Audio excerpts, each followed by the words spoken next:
Hello everyone, welcome to Congenital Heart Hour for this week. My name's Caroline Jones. It's my real pleasure this week to introduce Dr Barbara Cardoso, who trained paediatric cardiologist in Portugal and has done specialist training in heart failure and transplant, both at the Freeman Hospital in Newcastle and in Toronto. She's got a really interesting title for us this week, so something we'll all enjoy on the history of heart transplantation. Barbara. Thank you so much.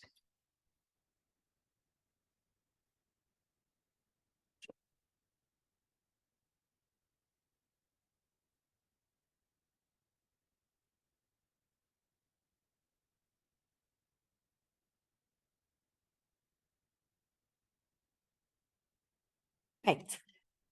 So hopefully everyone can see my slides. So today this is going to be a very informal conversation about the history of heart transplantation, and hopefully will be interesting, just some historical curiosities about the journey of heart transplantation so far. So I can't speak about heart transplantation without speaking about heart failure, because they're very much interconnected. And the concept of heart failure, as we know it, hasn't been known always. But since antiquity, there's some concepts that we know that were known, like the concepts of dyspnea, anasarca, or dropsia, and also cachexia. We know that were known since then. But it wasn't until the 17th century where William Harvey, which was an English physician, and the first to describe completely and in detail the systemic circulation and properties of blood being pumped to the brain and the rest of the body by the heart. Because before that, the heart wasn't really associated to its pumping function. So William Harvey was the first to describe the heart as being in the center of circulation. So later on, in the 18th century, this Italian physician named Ippolito Albertini continued to develop research into the circulatory system, including causes of for pulmonary edema, which is one of the manifestations of heart failure. And then in 1785, William Withering, who was an English botanist and physician, and he was the first systematic investigator of the bioactivity of digitalis, which we now know and use as digoxin. So he studied medicine in Edinburgh and then worked in Birmingham General Hospital from 1779. And the history is that he noticed that a person with dropsy or anasarca, generalized edema, would improve remarkably after taking this traditional herbal remedy. And he did recognize that the active ingredient in the mixture came from the foxglove plant, which is this plant. Everyone knows this. This is such a common plant in the UK. And the active ingredient is now known as digoxin, after the plant's scientific name, and we still love it and use it. Well, love it, that's a bit debatable, but we still use it.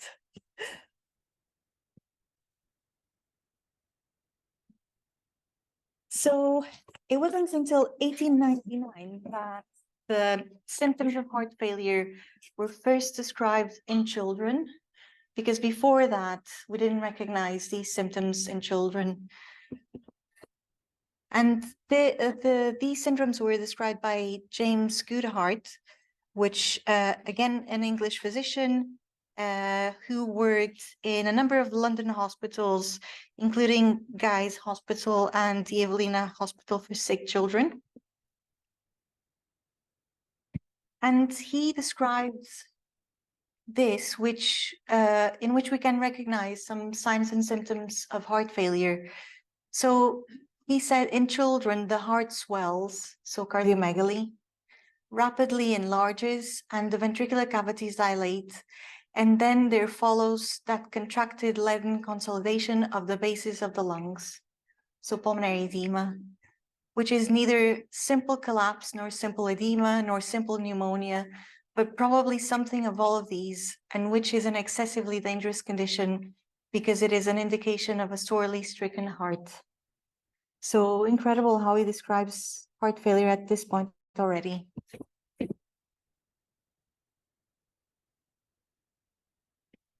In 1905, this doctor and surgeon, French doctor and surgeon Alexis Carrel, sorry, he was awarded the Nobel Prize of Medicine and Physiology in 1912, and he developed a lot of work in terms of vascular suturing techniques, and he also developed the first perfusion pump, opened the way to organ transplantation. He was a pioneer in transplant, and he did the first heterotopic transplant of the heart of a smaller dog into the neck of a larger one. Heterotopic means that the heart doesn't go into its normal position, so it transplanted the other heart into the neck of a dog.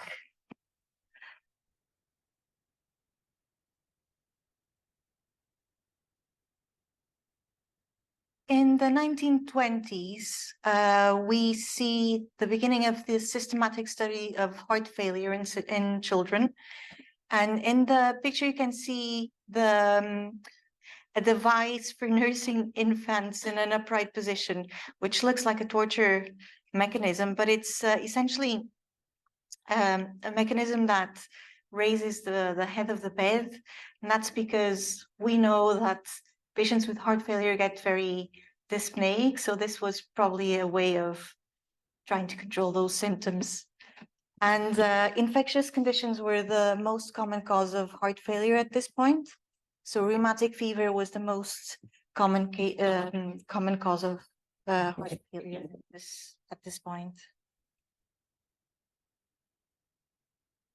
This is another pioneer in terms of transplantation and pump perfusion. He's called Vladimir Demikov. He was a Soviet scientist and organ transplantation pioneer. And he performed several transplants in the 40s and the 50s, including transplantation of a heart into an animal and a heart-lung replacement in another animal. He also developed another kind of perfusion pump that is a precursor, sorry, of the bypass machine.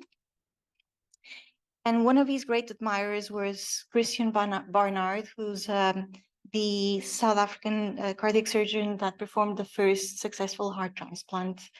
Then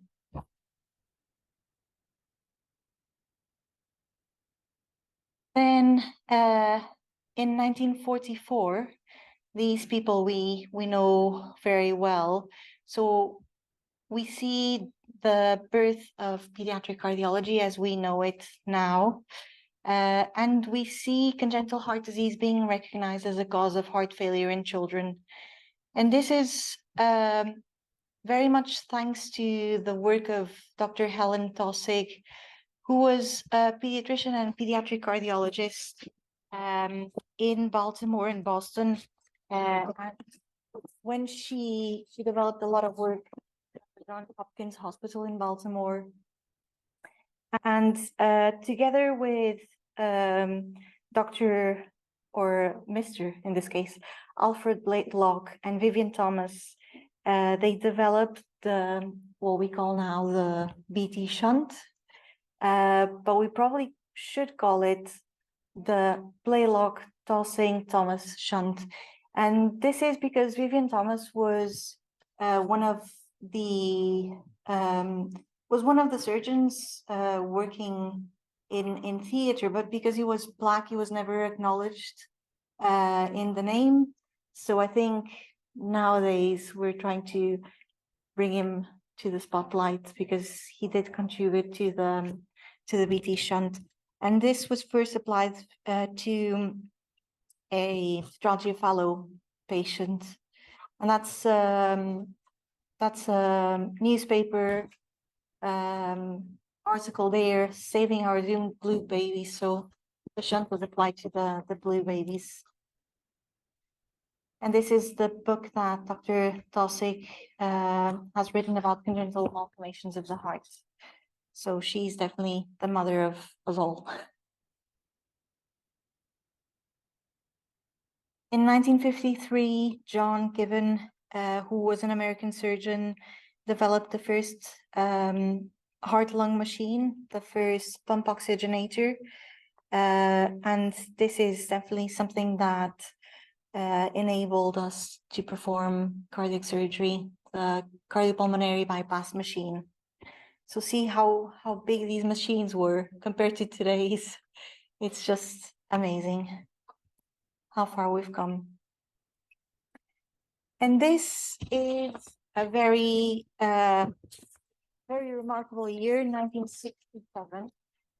So this is when Christian Barnard, I think if you talk about transplantation, it's inevitable that you have to talk about Barnard. He was a South African cardiac surgeon who performed the first heart transplant operation. And this was on the 3rd of December, 1967. He transplanted a 54-year-old gentleman with the heart of a lady that had died in a car crash. And the patient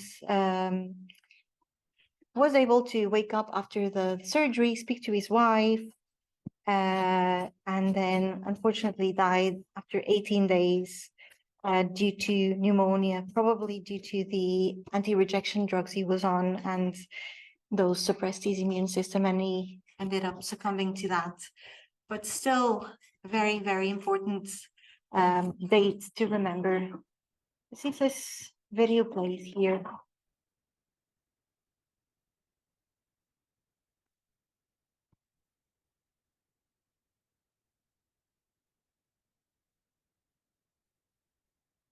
That's the heart transplantation.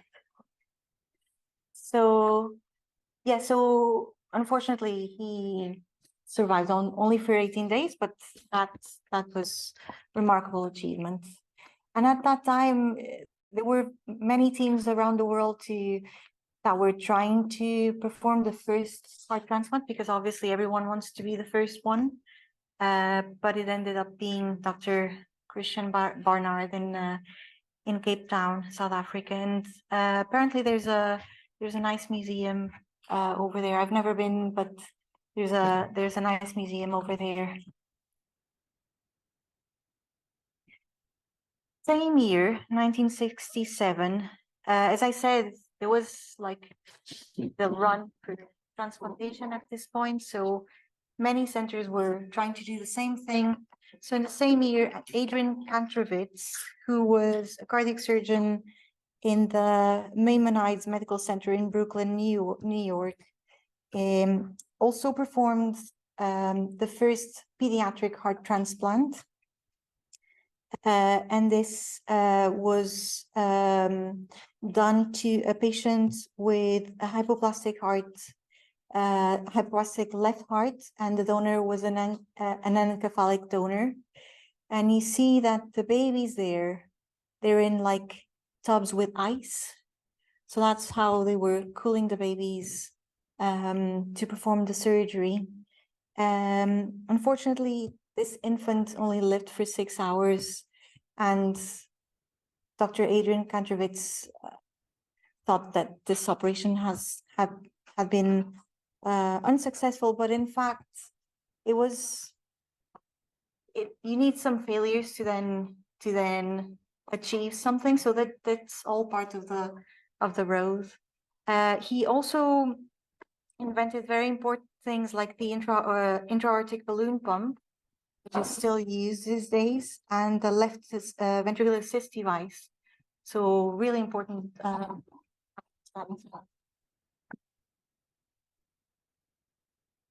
It is a very important step in terms of cardiac transplantation, which is the introduction of cyclosporin as an immunosuppressant, because obviously it's not only about the technicalities of transplanting or anastomosing donor heart into a recipient, but it's about blunting the recipient's immune system to accept the graft.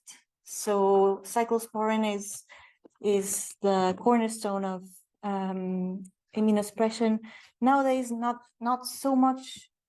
We still use it, but we use more tacrolimus instead of cyclosporin because of its side effects, but still a very important medication in terms of sustaining a transplanted heart. So this is a calcineurin inhibitor, and it was isolated in 1971 from the fungus Tolypocladium inflatum.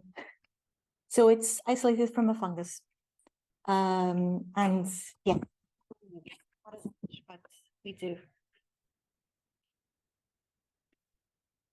There were several iterations in terms of transplantation and also in terms of trying to develop ventricular assist devices. As we know, ventricular assist devices are extremely important in supporting the patients until transplantation. Some patients that can have them.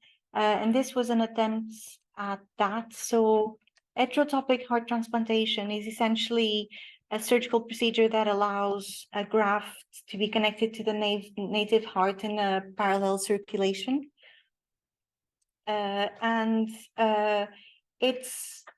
It could be viewed as a ventricular assist device without any external power supply. So you have this other heart implanted in parallel with a native heart and supporting the circulation like that. But no one does this anymore.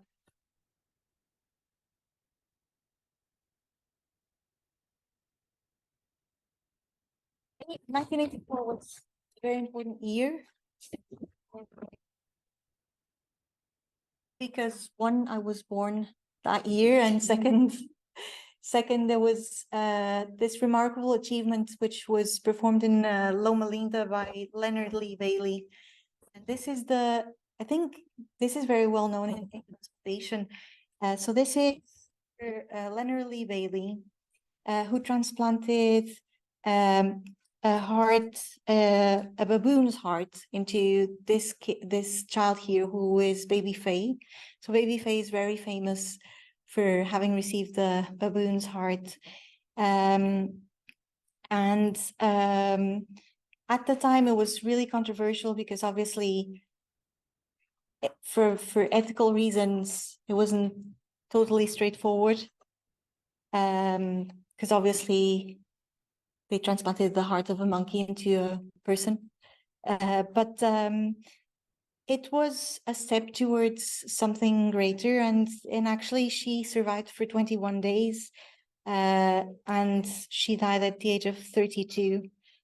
She also had hypoplastic left heart syndrome. And obviously the difficulties were more immunological than other. And that's the problem with xenotransplantation.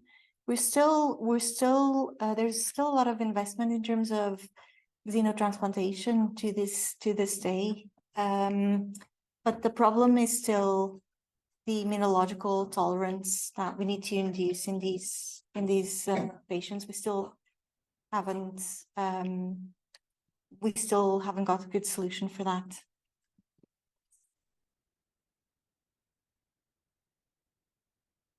Okay, so same year, we had then the first successful pediatric heart transplant, which was performed in Columbia and New York by Dr. Eric Rose. And this was done to a little boy called James Lovett, again, single ventricle patient. And this condition was obviously fatal in 1984. And the donor was a 4-year-old boy who died after falling from a New York apartment trying to escape a fire. So terrible. And all of these things obviously came in the news. Nowadays, you you can't know what the donors died from. It's confidential, but at the time, obviously, all of this was in the news. So this boy actually survived until the age of 10 years when he had to have a retransplant. So this was actually a successful one. We transplanted at 10 and then I don't know what happened.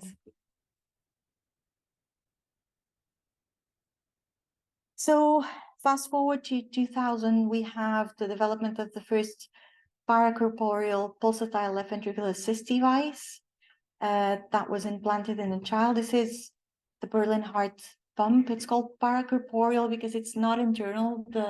So we've got the cannulas that connect. So the left ventricular assist device would have an inflow cannula that drains the blood from the left ventricle, and then outflow cannula that then pumps the blood into the aorta. And the cannulas, I don't know if you've seen them, but they come outside of the body and the pump is outside of the body. That's why it's called paracorporeal. And it's pulsatile because the pump actually provides that pulsatile flow as opposed to the continuous flow devices, which there's no pulsatility to the flow. The flow is continuous. So there's some discussion that this might be a bit more physiological, this kind of flow, because obviously it mimics what happens in the normal heart. This has allowed lots of children to be bridged to transplantation, and until recently was the most used ventricular assist device in children, and especially in small children. We don't have any other alternatives. So this is something that can be used in children more than 3 kilos. So it's quite versatile for a large range of weights. And even in adults, it's been implanted. Another landmark in heart transplantation was the discovery of possibility of doing ABO incompatible heart transplantation. And this was thanks to the work of Dr. Laurie West at the Hospital for Sick Children in Toronto. And this, as you can imagine, opens up the pool of donors for our patients. And this is especially important for patients less than 2 years of age, because at this point, patients are known to be a bit more tolerant of these incompatibilities. And the ABO system consists of polysaccharide antigens, and we know that before the age of 2, we can't really develop antibodies to this. That's also the reason why there's certain vaccines that we can't administer before the age of 2, because we can't a response in terms of antibodies to polysaccharide agents or antigens, sorry. And that's the reason or the explanation behind why this works. And this is very, very important because obviously the pool of donors is so small for our patients. Our patients, especially the small ones, they have to wait for a long, long time, as we know. And if we can open up that pool of donors by accepting organs that are not ABO compatible, so transplanting an A into a B, or, that would obviously be beneficial in terms of waiting times. And we know that these patients have very good outcomes comparable to ABO compatible transplants. So this is a very, very good innovation. And then more recently, 2019 to 2021, we've seen the emergence of these ex vivo perfusing platforms. So these are essentially bypass machines that are miniaturized, and you can harvest an organ and transport it transport it much further away from the donor's destination because it's being perfused at the same time. So that also opens up the possibilities, especially in not so much in terms of the UK, because obviously transport times here are are relatively short. But for instance, in America, where a heart could be available in one side of the country and the recipient might be in the other side of the country, this could be something really, really important to preserve the viability of organs.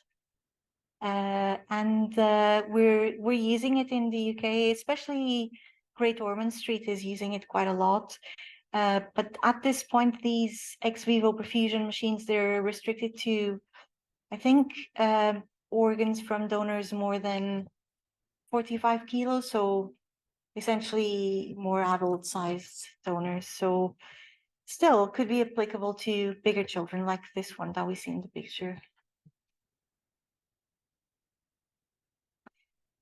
So in terms of what the future might bring to heart transplantation, although we know that, at least that's my personal opinion, that heart transplant is still a very imperfect solution to our patients, especially pediatric patients. Unfortunately, we don't have many other solutions, so we're still, in terms of terminal heart failure, this is what we can offer. So we definitely need to work into improving transplantation for our patients. So in terms of optimizing donors and increasing the number of donors, we now have ex vivo organ preservation with these platforms, and we also have now the possibility of transplanting from DCD donors, which is donation after cardiac death, which also extends the pool of donors for our patients. Because normally we would just transplant after brain death. So this is expanding the spectrum of donation and hopefully expanding also the number of donors for our patients and grafts available. In terms of immunosuppression is obviously necessary, but it's not without its side effects. There's lots of side effects to immunosuppression. There's infection, there's malignancy, there's renal impairment. So it's obviously necessary, but a lot of side effects. And those side effects sometimes limit the life of the patient and the life of the graft. So there's some new pharmacotherapy targets being developed. We will be guided more and more by pharmacogenomics. So we will know, for instance, we'll be able to individualize the prescription of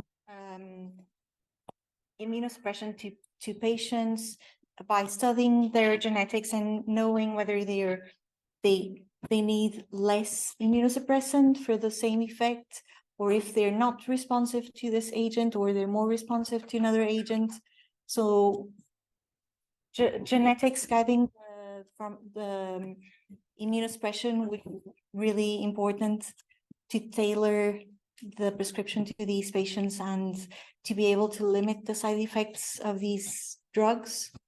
And also studies in terms of induction of tolerance. So if there's a way of inducing immunological tolerance in a patient, so making it so that the patient doesn't recognize the graft as being something foreign, but recognizing the graft as being self and not mounting an immune response to it, because that's what's called rejection. So prevent rejection by induction of tolerance.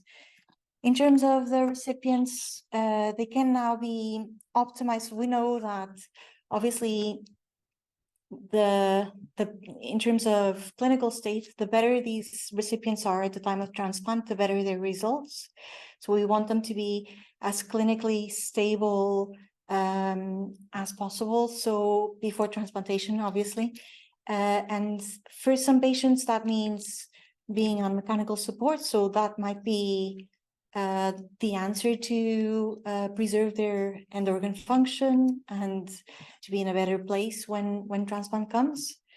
And in terms of monitoring for rejection, there's now monitoring for rejection. The gold standard now is endomyocardial biopsy, which entails, putting a catheter inside of the heart and getting a sample of myocardium to see under the microscope and see whether there's any alterations in the tissue of the heart. But obviously that's very prone.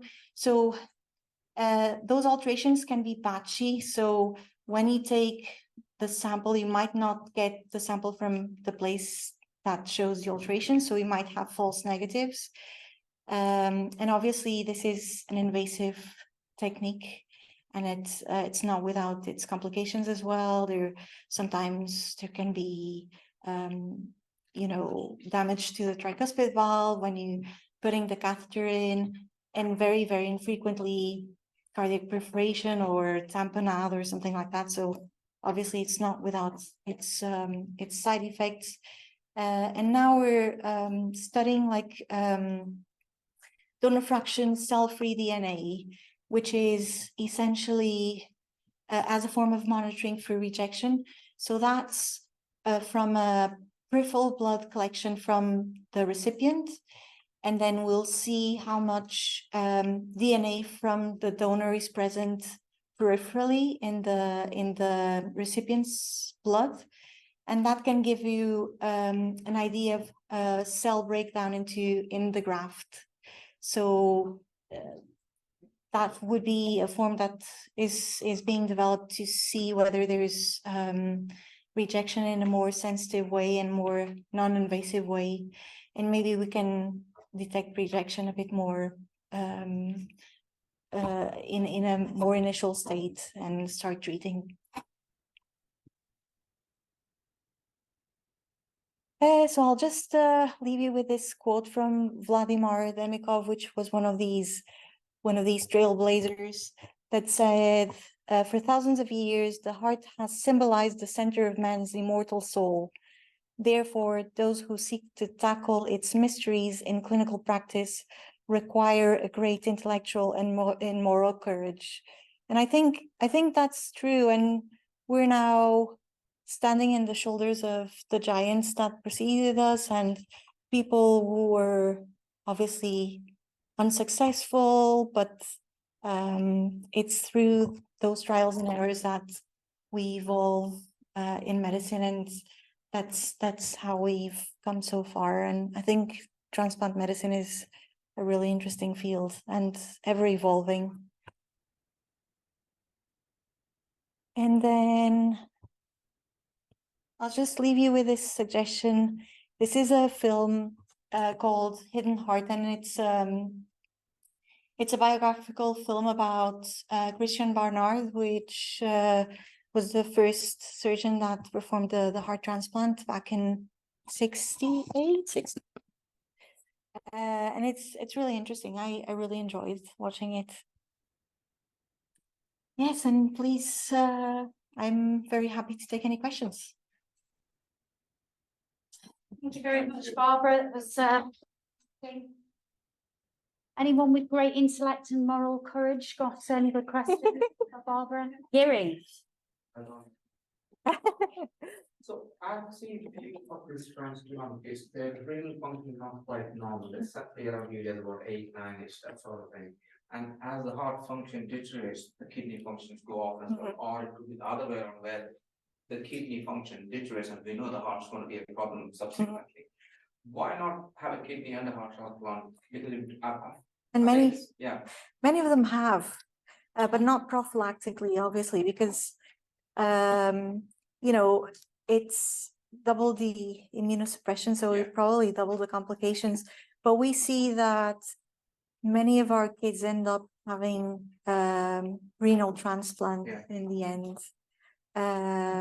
because either because of the immunosuppression agents that are very, very harsh on the kidneys, or the other way around, the poor cardiac outputs and damages the kidneys, or pre-transplant damage to the kidneys already, so they go into transplantation with poor kidneys.